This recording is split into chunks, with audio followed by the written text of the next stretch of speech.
พิธีบูชาข้าพระเป็นขนบธรรมเนียมที่สืบทอดมายาวนานแม้ว่าองค์สมเด็จพระสัมมาสัมพุทธเจ้าทรงปรินิพพานแล้วยังมีมหาชนจำนวนมากต้องการใส่บาตรพระพุทธองค์จึงได้อัญเชิญพุทธปฏิมากรมาประดิษฐานไว้บนโต๊ะหมู่บูชาแล้วนำภัตตาหารอันประณีตถวายบูชาประดุจพระองค์ยังมีพระชนชีพอยู่จึงถือเป็นบุญใหญ่ที่มีอานิสงส์จะนับจะประมาณมิได้เพราะโอกาสที่จะได้ถวายทานแด่พระพุทธองค์เป็นโอกาสที่บังเกิดขึ้นได้ยากเมื่อถวายทานขาดจากใจท่อทานแห่งบุญก็บังเกิดขึ้น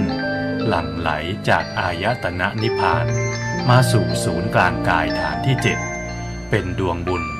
เป็นต้นเหตุแห่งความสุขความสำเร็จทั้งหลายในชีวิต